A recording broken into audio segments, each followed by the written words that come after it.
In this video, I am going to solve a simple series circuit problem.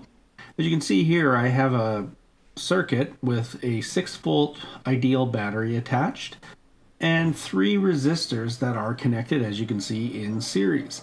And my goal is to find the current through each resistor, the voltage across each resistor, and then to determine the power dissipated by each resistor and determine the power delivered by the battery. On the sheet too, if you have the copy of the sheet, you can see that I've also set up a nice little final data table for you to record things in as you go along. I find it works to keep you organized. And when we're calculating power at the end, as the last parts, this format will actually make it very easy to calculate. All right, so let's start. So here's my circuit. I've just redrawn it so I have some more space to work with here. Now, I tend to take sort of a, what I call break down and build up approach. It'll be pretty easy for this one. So whenever you're given a circuit like this, no matter what's being asked, if you're going to have to find a bunch of things from it, it's best just to kind of go through this procedure anyways and slowly build up your knowledge of the circuit. So, as I said before, this circuit right here, these 3 resistors are in series. So what I generally do is, for my step 1, find the equivalent resistance for the circuit and do it in small steps. And what I mean by small steps is, usually when you're dealing with a circuit that has a whole bunch of resistors combined in a combination of series or parallel, and we'll see one of those in a later video, you want to break everything down into parts, because as you build up your circuit and analyze each part, it's easier to work in those small increments. Here, it's not as bad. We have 3 resistors. We can see they're all in series. So we can actually just do one step here. For this one, the equivalent resistance is just we're going to have to add them together. And so I'm going to give it the next diagram right now. Here we go. And the equivalent resistance here is just going to be those 3 resistors added together. And we know that that is going to be 2.6 ohm plus 4 ohm plus 6 ohm. And so when you add these up, these all add to 12.6 ohms. And that is our equivalent resistance, and that is step 1. Now, step 2 is where you find the current coming from the battery. Now, to find that current, we can also use the equivalent voltage across the equivalent resistor, the potential drop across the equivalent resistor. I've called it VEQ here and put it in blue color. And of course, by the way we do circuits, if the battery provides a 6-volt increase, then the voltage drop has to be 6 volts across REQ. So Ohm's law can be repurposed to find the overall current using the equivalent voltage drop and the resistance, the equivalent resistance. And so now what I can do is just plug in the numbers. We're going to have 6 volts here and 12.6 ohms right there. Now what that gets me is a current. If you divide 6 by 12.6, you get a current of 0.476 amps. At this point, we know the voltage drop across the equivalent resistance. It's 6 volts. We know the equivalent resistance itself is 12.6 ohms. And the current coming out of the battery and going through the equivalent resistance is 0.476 amps. At this point, we found most of the things that we need from this circuit. We'll do power later, but these are basically the unknown parts. And now that means we finished our kind of breakdown of the circuit, and we can now concentrate on the building up. Now, before we do that, just note that I can go back to my data table, and I can now add in what I just found, the current drawn from the battery, 0.476 amps, and the voltage rise, well, that was given as 6 volts right there. As I said, we'll come back and do power afterwards. Step 3 is build up the circuit and use Ohm's laws to find currents and voltages.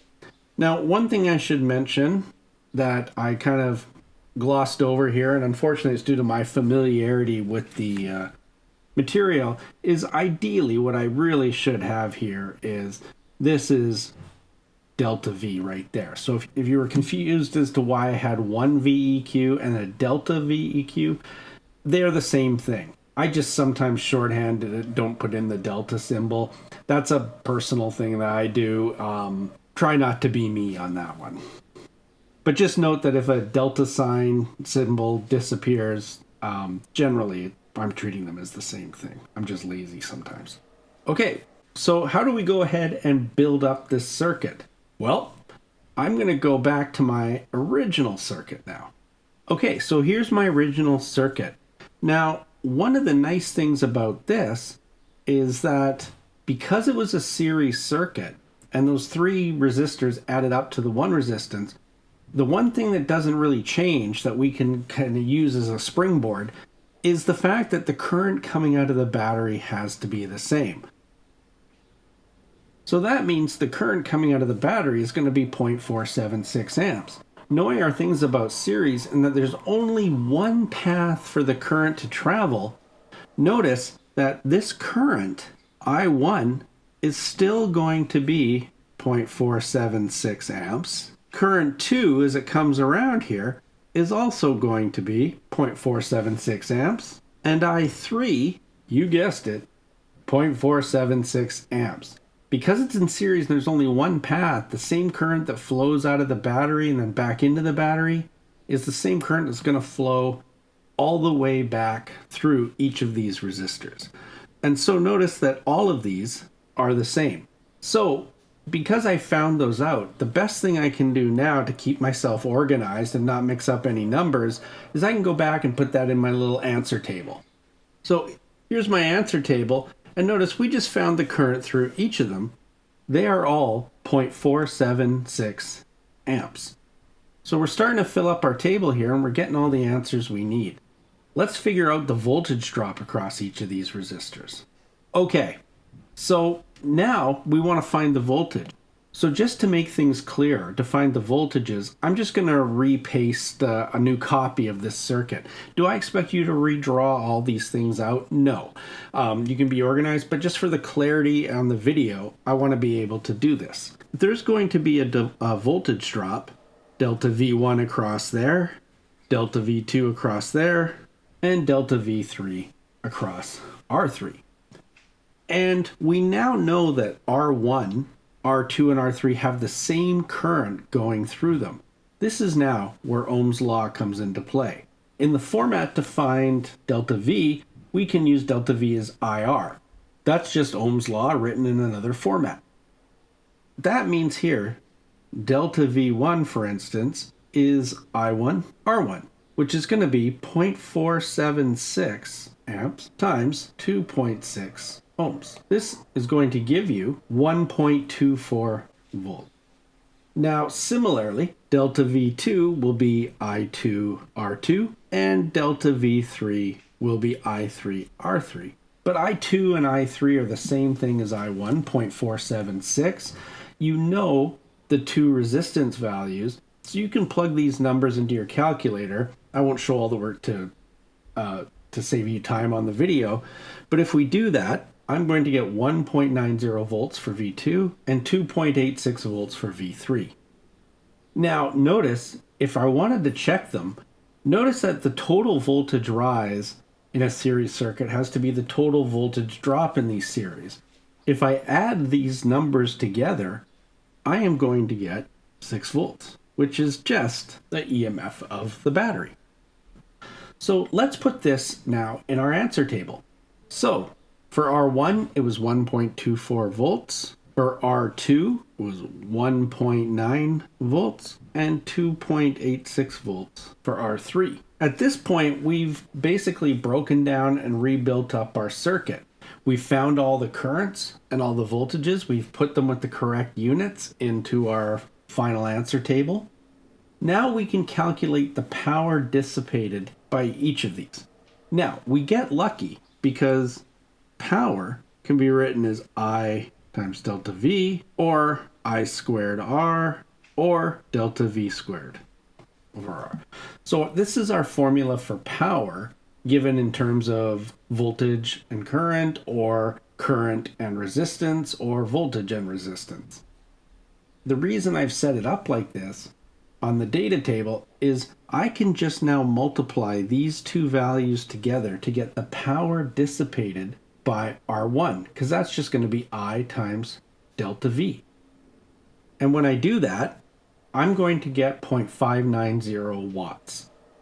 I do the same thing with R2 and R3, and I get 0.904 watts and 1.361 watts for R3. I can also do the same thing for the battery. How much power was delivered by the battery? Multiply the current through it times the voltage rise across it. And I get 2.856 watts. Now, notice, if I add these three together, I get 2.855 watts. Okay, you'll notice it should equal this, and it would. The problem is, because of the numbers that were in this problem for the values of resistance, we had to do some rounding early on. As a result, when you're doing some of these problems, you may find that when you check your total power added compared to your total power delivered, they should totally be around the same. However, you may find that you get a decimal place off here and there. That's generally not a concern because that's due to rounding error. So when you're doing these calculations, the best thing I can suggest is just keep the values in your calculator as long as you can and only round off at the end. So this isn't too bad because you could basically, we've been rounding everything to 3 digits or so. So this could be 2.856 delivered. This could round to 2.86. Yeah, there. So just be careful with rounding and don't panic if you're off by like the second decimal place or something like that.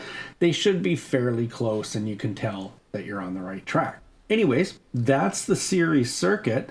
Just to quickly review, we start out with a circuit like this. Here it is again. And we go and first, we find the overall equivalent resistance for the circuit.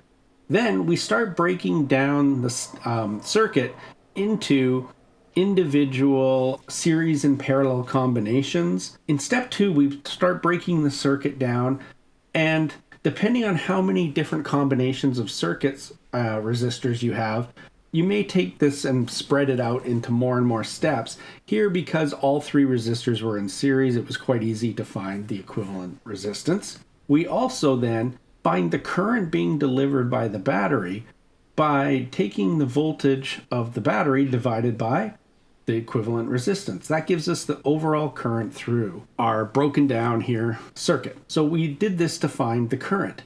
Now we start the build-up process where we basically go back through the parts that we went down and broke down, and as we go up we use Ohm's law to start finding out the unknown things like the currents and the voltages. At this point it just becomes sort of Ohm's law and building up the circuits until we have all the information we need. And then the final step when I'm calculating powers is I can just use the current and the voltage values here and just multiply to find the overall power. If you have any further questions, please feel free to let me know. I'm happy to discuss the problem with you.